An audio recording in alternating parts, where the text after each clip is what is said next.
So இந்த Bigg Boss season 7ல் one of the போட்டியாளராக இருந்த பிரதீப்புக்கு பார்த்தீங்கன்னா உள்ளே இருந்த சில போட்டியாளர்கள் ரெட் கார்டு கொடுத்ததுனால அவர் பிக் பாஸ் வீட்டுக்குள்ளே இருந்தால் பெண்களுக்கு பாதுகாப்பு இல்லை அப்படிங்கிற காரணத்தை சொல்லி அவரை பிக் பாஸ் வீட்டை விட்டே வெளியே அனுப்புனார் கமல் சார்.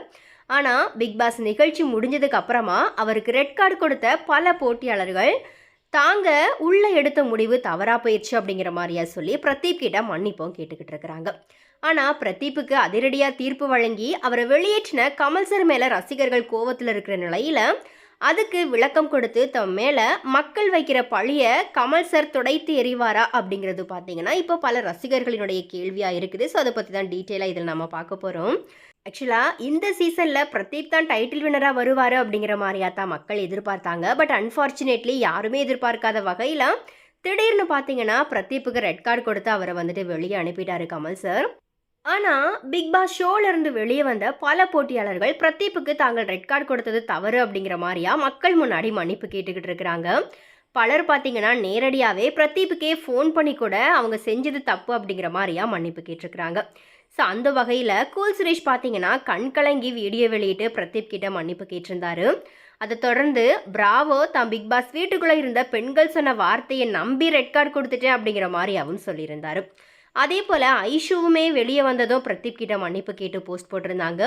அதே போல் இப்போ விஷ்ணுவுமே தான் உள்ளே இருந்த போட்டியாளர்கள் சொன்னதை நம்பி ரெட் கார்டு கொடுத்துட்டேன், ஆனால் என் கண்ணு முன்னாடி ரெட் கார்டு மட்டும் தான் வைக்கப்பட்டிருந்துச்சு, வேறு ஆப்ஷன் இருந்துச்சுன்னா கண்டிப்பாக நான் அதை தான் கொடுத்துருப்பேன் அப்படிங்கிற மாதிரியா சொன்னார். ஸோ எனிவே இப்படியா பல போட்டியாளர்கள் பார்த்தீங்கன்னா தாங்க செஞ்சது தவறு அப்படிங்கிற மாதிரியா பேசிகிட்டு இருக்கிறாங்க. ஆனால் பிரதீப்புக்கு ரெட் கார்டு கொடுத்ததுனால கமலஹாசனை பல ரசிகர்கள் திட்டிட்டு வராங்க.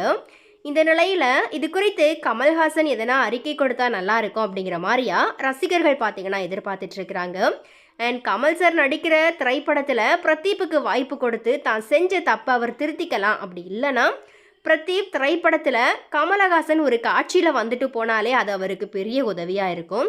தான் செஞ்ச தப்புக்காக கமலஹாசன் இந்த மாதிரி ஒரு உதவியை செய்வாரா அப்படிங்கிற மாதிரியா பல ரசிகர்கள் பார்த்தீங்கன்னா பயங்கர எதிர்பார்ப்பாக இருக்கிறாங்க. பட் கண்டிப்பாக அது நடக்கவே நடக்காது. அண்ட் இந்த சீசனில் வெற்றி பெற்றா பிரதீப்புக்கு பார்த்தீங்கன்னா 50 லட்சம் ரூபாய் கிடச்சிருக்கும். அதே போல் காரு, வீடு, நிலம் இந்த மாதிரியான நிறைய விஷயங்களும் கிடச்சிருக்கும். கூடவே அவர் 100 நாட்கள் பிக் பாஸ் வீட்டுக்குள்ளே இருந்ததுக்கு உண்டான சம்பளமும் பார்த்தீங்கன்னா அவருக்கு வந்துட்டு கிடச்சிருக்கும். அண்ட் இது எல்லாத்தையுமே கூட்டு கழிச்சு பார்க்கும்போது கண்டிப்பாக 1 கோடி ரூபாய் பார்த்தீங்கன்னா பிரதீப் வந்துட்டு சம்பாதிச்சிருப்பார் இந்த 100 நாளில். ஆனால் இப்போது அது எல்லாமே வெறும் கனவாகவே போயிடுச்சு. ஆனால் அட்லீஸ்ட் அவருக்கு திரைப்பட வாய்ப்பாச்சும் கிடைக்குமா அப்படிங்கிறது தான் பிரதீப்போட ரசிகர்கள் இப்போ இணையத்தில் வைக்கிற ஒரு கோரிக்கையாக இருக்குது. இது பற்றி கமலஹாசன் என்ன முடிவு எடுக்க போகிறாரு அப்படிங்கிறத நம்ம வெயிட் பண்ணி தான் பார்க்கணும். கண்டிப்பாக பிரதீப்புக்கு நடந்தது ஒரு மிகப்பெரிய ஒரு மோசடி அப்படின்ட்டு தான் சொல்லணும். அண்ட் அதே போல் பார்த்தீங்கன்னா அவருக்கு வந்துட்டு ரெட் கார்டு கொடுத்து ஒரு கேவலமான ஒரு டேக்லைனோட அவரை வெளியே அனுப்புனாங்க. அண்ட் கூடவே பார்த்தீங்கன்னா அவர் எவிக்ஷனுக்கு அப்புறமா அவருக்கு ஒரு ரீஎன்ட்ரி சான்ஸ் கூட கொடுக்கல. அண்ட் செலிப்ரேஷன் கூட ஒரு கெஸ்ட்டாக கூட அவரை உள்ளே அனுப்பலை. அதே போல் பார்த்தீங்கன்னா பிக் பாஸ் போட்டியாளர்கள் எல்லாரையுமே அந்த ஒரு ஃபோட்டோ ஃப்ரேமில் பார்த்தீங்கன்னா ஃபினாலே டைமில் வந்துட்டு வச்சுருந்தாங்க. ஸோ அந்த இடத்துல கூட பார்த்தீங்கன்னா பிரதீப்புக்கு ஒரு இடம் கொடுக்கல. ஸோ அந்த அளவுக்கு பிரதீப்புக்கு பயங்கரமான மோசடி அதில் நடந்திருக்குது. இது எல்லாத்துக்குமே முழு முதற் காரணம் கண்டிப்பாக கமல் சார் தான். பட் கமல் சார் பார்த்தீங்கன்னா இது எல்லாத்தையுமே ரொம்ப ஈஸியாக கடந்து போயிடுறாரு. ஸோ இதை பற்றி நீங்கள் என்ன நினைக்கிறீங்க? உங்களுடைய கருத்துக்களை கமெண்ட்ஸில் பதிவு பண்ணுங்கள்.